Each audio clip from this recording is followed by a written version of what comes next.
What is up, everyone? I'm back with another DanDaDan episode review. We watched episode 10.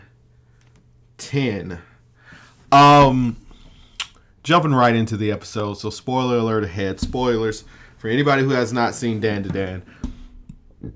We start off actually in the nurse's office. We get to see the nurse. Why are all the characters in DanDaDan so weird? So, the nurse, super hot nurse, of course, and she's just like, who bullied you guys? Who took your uniforms? Who got you guys to walk in the hallways butt naked? And then, of course, the kids are not like, nobody. It was just an accident. Can't explain what's going on without sounding crazy. But she eventually lets them go, and group of kids come get Ira, and then Momo's friends show up, and they try to do this like big detective thing to figure out what happened, and half of it was true. They figure out that like Momo was fighting over, it was this big love triangle situation. It was real cute, but Okarun and Momo had like a big heart-to-heart because she was like, what were you doing with Ira? And what I really love about their relationship is that no matter how upset Momo is, she listens to Okarun, and he can calmly explain what was wrong or why, whatever. She just accepts it. And she's like, okay, yeah, that makes sense. And so we go to the classroom with Ira, and everybody's trying to question her and figure out what's happening. She's like brushing it off, like, I don't want to talk about it right now. And then everybody in the classroom starts blaming Momo and was like saying all these rumors and everything. And Ira gets upset, and she's like, actually, I started those rumors. Please leave Momo alone. And she gets out the classroom and walks away.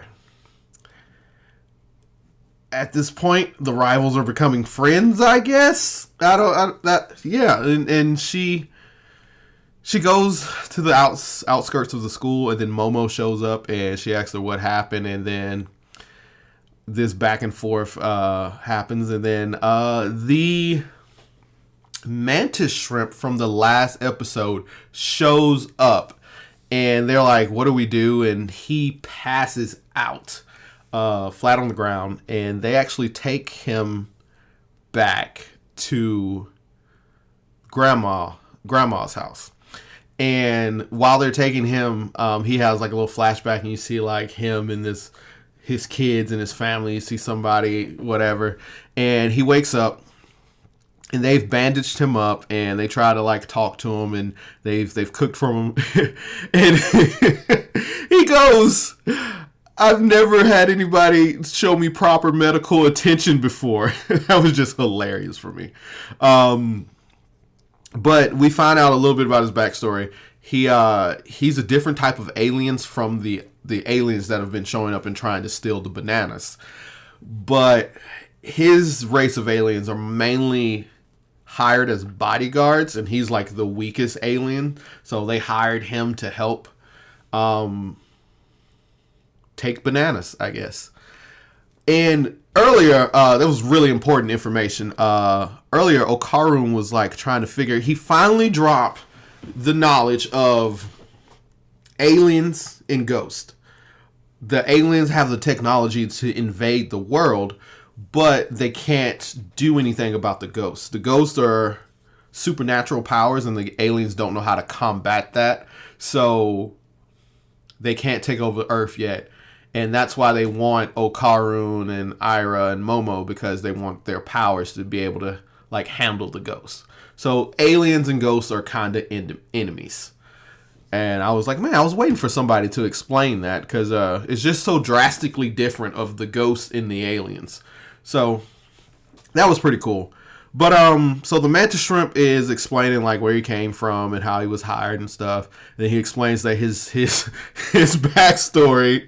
Apparently his wife died from this disease, and his kid has the same disease, but it makes you poop your blood out, and she needs a transfusion every day. So they're trying to figure out a way to help this mantis shrimp person. And the mantis shrimp was like all thankful and everything. And then the grandma Momo, ends up figuring it out. Like, the mantis shrimp blood is basically milk. And and she's like, well, I can get you a cow and you can take it back, and then that should fix all your problems. And